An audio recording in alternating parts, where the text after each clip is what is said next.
गांव की 2 समस्या बताई और मुझे सुनने के जैसे वो बता रहे थे तो मुझे बताने के अंदाज से ये समझ में आया कि बहुत ही विकट समस्या है। दुखी होके बिल्कुल बता रहे थे कि भाई इससे निजात नहीं मिल रही। मैं आपसे पूछना चाहता हूं, पिछले 5 साल में तो कोई पूछने नहीं आया होगा आपसे, कोई पूछने नहीं आया होगा कि ये समस्या का समाधान नहीं आते ना। हाँ, तो इसलिए मैं क्यों ये सवाल पूछ रहा हूं कि पिछले 5 साल में कोई नहीं आया होगा, क्योंकि 5 साल में एक ऐसा मौका आता है। 5 साल तक तो आप नेता के पीछे पीछे, आप नेताओं के घरों के चक्कर काटते हो और 5 साल के बाद नेता आपके घर की ड्योढ़ी पे माथा झुका के जाता है, हाथ जोड़ के आता है। ये हमारा लोकतंत्र है, लोकतंत्र की ताकत है। आजाद देश में हमारा संविधान ऐसा है कि जो कुछ है वो जनता के हाथ में है। 5 साल बाद नेता को यहां आना पड़ेगा, जवाब देना पड़ेगा। आपको अच्छा नहीं लगेगा, आप बदल दोगे, आपके पास इतनी ताकत है। लेकिन बीजेपी जनता की इस ताकत को खत्म करना चाहती है। इसलिए ये चुनाव बाकी सारे चुनाव से अलग है। हमने हर चुनाव अपने छोटे छोटे काम के लिए, छोटे छोटे मुद्दों के लिए, कई बार जात पात पे, कई बार धर्म पे, हमने पता नहीं क्या क्या सोच के हर चुनाव में वोट दिया है। लेकिन इस बार जो आपकी वोट देने की ताकत है वो खतरे में है। भारतीय जनता पार्टी देश में तानाशाही लाना चाहती है। इसलिए ये चुनाव अपनी उस ताकत को बचाए रखने के लिए है, अपनी उस ताकत को रोकने के लिए है। और पूरी, कोई बात नहीं, डिस्टर्बेंस करने तो सारे आएंगे, कोई बात नहीं, कोई बात नहीं प्यारे, अरे कोई नहीं। में ये लोग इस तरीके की हरकत कर रहे हैं, वो साफ बताता है कि मोदी सरकार जाने वाली है और इंडिया गठबंधन की सरकार आने वाली है। एक बार फिर आम आदमी पार्टी, आम आदमी पार्टी। तो साथियों इस बात को समझना ध्यान से। इनके पास साथियों इस बात को अब समझना ध्यान से। इनके पास लाठी की ताकत है, इनके पास जेल की ताकत है, इनके पास लाठी की ताकत है, इनके पास जेल की ताकत है। ये आपको डराने की कोशिश करेंगे, ये आपको धमकाने की कोशिश करेंगे। लेकिन हमारे पास किस चीज की ताकत है? हमारे पास वोट की ताकत है, वोट की ताकत है। इन्होंने क्या किया, अब आप किस्सा सुनो इनका। अब जब सामने से कोई छेड़े तो फिर पूरी बात खोल के होनी चाहिए। अब किस्सा सुनो, इन्होंने अरविंद केजरीवाल को जेल में क्यों डाल दिया। आज मैं ये सवाल पूछता हूं आपके सामने। अरविंद केजरीवाल, आप लोगों को फ्री में बिजली देना चाहते थे, फ्री में पानी देना चाहते थे, स्कूल देना चाहते थे, अस्पताल देना चाहते थे। इसलिए इनके पेट में दर्द है कि गरीब का बच्चा पढ़ कैसे रहा है, गरीब को बिजली कैसे मिल रही है, गरीब को स्कूल और अस्पताल कैसे मिल रहा है। इसलिए इनके पेट में दर्द हुआ, इसलिए इन्होंने जेल में डाल दिया अरविंद केजरीवाल को। आज भी वही करने की कोशिश करते हैं। लाठी डंडे के जोर पे हमें दबाना चाहते हैं, हमें झुकाना चाहते हैं। लेकिन एक बात में ध्यान रखिए, लोकतंत्र ने आपकी उंगली में इतनी ताकत दी है। कोई कितना बड़ा तानाशाह क्यों ना हो, कोई कितना बड़ा नेता क्यों ना हो, एक उंगली की ताकत से उसको गद्दी से उतार के नीचे पटक सकते हो। आपकी उंगली के अंदर की ताकत।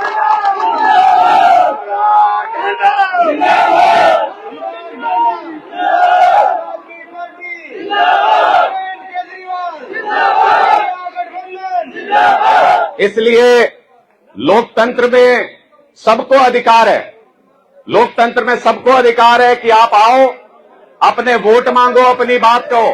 आप लोग बैठे रहो, आप लोग बैठे रहो। लोकतंत्र में सबको अधिकार है कि वो आए, वोट मांगे, अपनी बात कहें। लेकिन अगर लोकतंत्र में तानाशाही करने की कोई कोशिश करे तो इसका सीधा मतलब यह है कि अब तानाशाह डर रहा है, अब उसकी गद्दी जाने वाली है, इसलिए उसको डर लग रहा है और खटपटाहट है। तो मुझे लगता है कि जिस तरीके से बहुत बहुत आभार, बहुत बहुत आभार, आपका बहुत प्यार मिला, बहुत बहुत आभार। जितना इस तरीके की चीजें करेगी भारतीय जनता पार्टी, उतना ही ज्यादा लोगों का समर्थन मिलेगा हम लोगों को। आप निश्चिंत रहना, कुरुक्षेत्र लोकसभा में इस बार जमानत जब्त करा के भेजेंगे बीजेपी वालों की। आप ये याद रखना इस बात को। आम आदमी पार्टी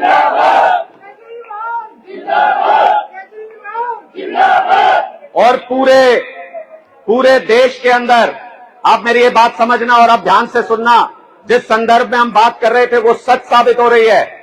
इस बार गुजरात के सूरत के अंदर कोई चुनाव नहीं हो रहा।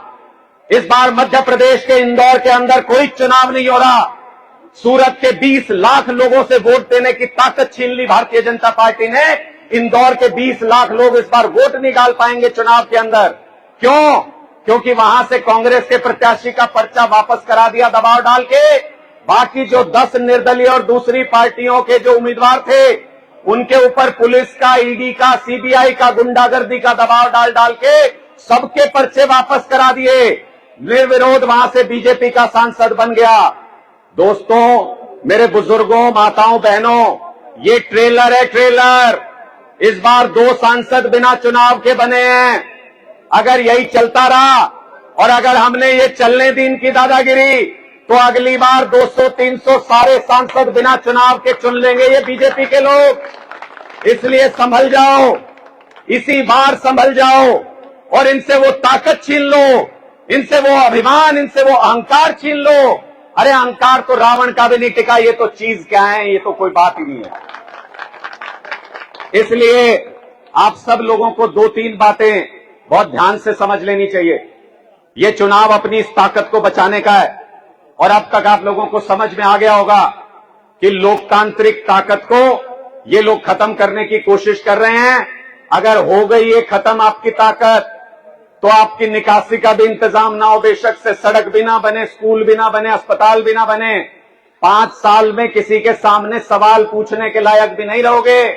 अब जब सभा हो रही है तो आपके गांव के एक बेटे ने माइक हाथ में पकड़ के ये कहा ना कि हमारा ये काम कराना पड़ेगा, अगर हमसे वोट लेके जा रहे हो तो आपसे ये ताकत छीन रहे हैं। अगली बार आप ये कह ही नहीं पाओगे कि हमें, वो कहेंगे वोट की जरूरत ही नहीं है तुम्हारे। इस बार ट्रेलर देखा नहीं, बिना कैंडिडेट अनाउंस किए, बिना चुनाव की घोषणा हुए क्या कह रहे हैं? मोदी जी कह रहे हैं 400 सीट आएंगी हमारी।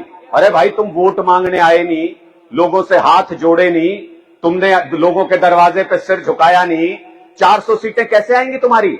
इसका मतलब वो अपने अहंकार में ये कह रहे थे कि तुम वोट दो या मत दो, 400 सीटें तो हम ले आएंगे।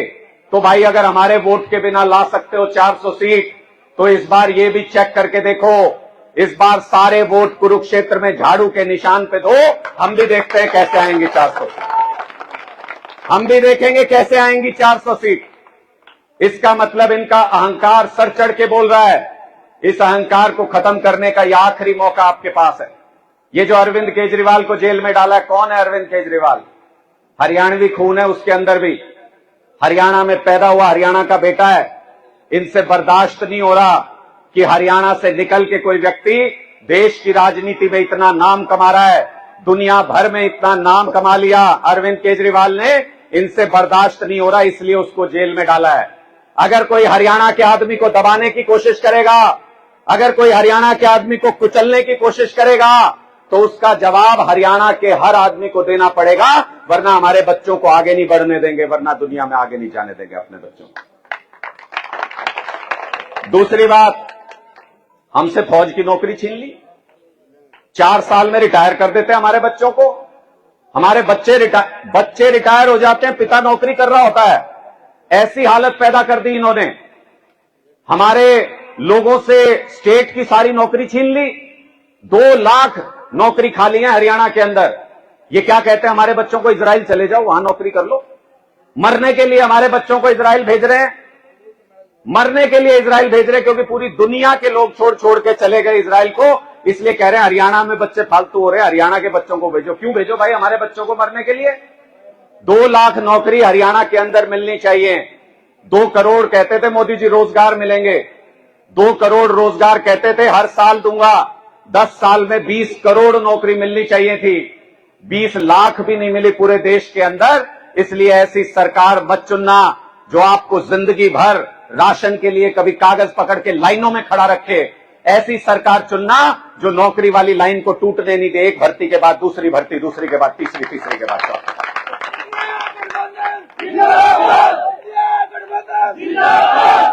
और इस बार ये भी समझ लेना कि इस बार गठबंधन है, कोई कांग्रेस आम आदमी पार्टी अलग अलग नहीं है, सब एक हो गए हैं। क्यों एक हुए? क्योंकि देश खतरे में, संविधान खतरे में है। गांव में जब सरपंची का चुनाव होता है 10-10 लोग खड़े हो जाते हैं, लेकिन अगर गांव पे कोई मुसीबत आ जाए तो 10 के 10 लोग और पूरा गांव एक होकर के उस मुसीबत का सामना करता है।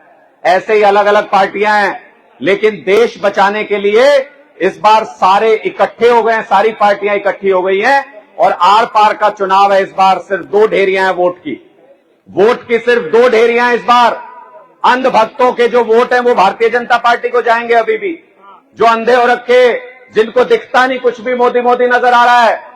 लेकिन जो देशभक्तों के वोट हैं वो सारे वोट इंडिया गठबंधन की ढेरी में आएंगे इस बार। ये आर पार का मुकाबला है देशभक्तों और अंधभक्तों के बीच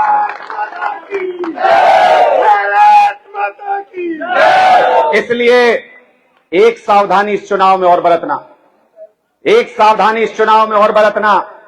अगर कोई वोट काटने के लिए आए तो उसकी जमानत जब्त करा के भेजना, ताकि ऐसे मंसूबे लेके भारतीय जनता पार्टी के इशारे पर कोई आगे इस तरह की राजनीति ना करे। इस बार यह संदेश भी यहां से देके भेजना। मैं तो बीजेपी वालों को भी कहना चाहता हूं, अंधभक्त बना दिया आपको, अपने परिवार के बारे में नहीं सोचते, युवा बच्चों के रोजगार के बारे में नहीं सोचते, किसानों को सरेआम गोली मार दी सरकार ने उसके बारे में नहीं सोचते, गरीबों के बारे में नहीं सोचते। मोदी मोदी मोदी, दिमाग में मोदी घुसा दिया, आपको पागल कर दिया। अंधभक्तों को भी मैं कहना चाहता हूं, बीजेपी के समर्थकों को, कुम्हार जब मटका बनाता है ना, कुम्हार जब मटका बनाता है, अंदर से एक हाथ से सहेजता है और बाहर से थापी लगाता है, तब सुंदर मटका बनके तैयार होता है। मैं आपसे पूछना चाहता हूं, बीजेपी के समर्थकों ने बीजेपी को खूब सहेजा, खूब प्यार से हाथ दिया, समर्थन दिया, उसको आगे बढ़ाया। अब थापी मारने का वक्त है, वरना आपकी पार्टी की और घड़े की शक्ल बदल जाएगी, खराब हो जाएगी शक्ल। जब हमारा कोई बच्चा अगर घर में गलत काम कर दे तो उसे डांटते हो या ये कहते हो और कर और कर? डांटते हैं ना उसको, ताकि वो सुधर सके। भारतीय जनता पार्टी के लोगों से भी कहना चाहता हूं, आपकी पार्टी बिगड़ गई है, आपकी पार्टी बिगड़ गई है और इसके नेताओं ने तानाशाही लानी शुरू कर दी पार्टी के अंदर भी। इसलिए अपनी पार्टी को भी अगर बचाना है लोकतंत्र के साथ साथ, तो इस बार इनको थपकी दे दो जोर से। अगली बार आपका जहां मन करे वहां वोट दे देना, लोकतंत्र है। इसलिए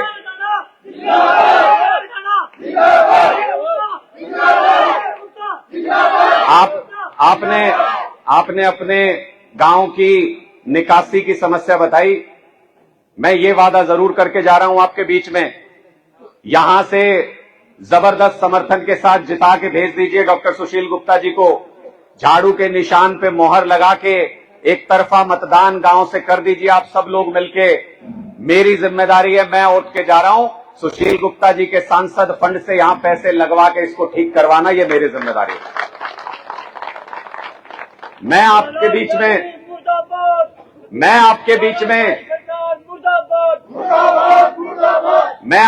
में जिम्मेदारी लेके जा रहा हूं और मैं इस जिम्मेदारी को निभाऊंगा।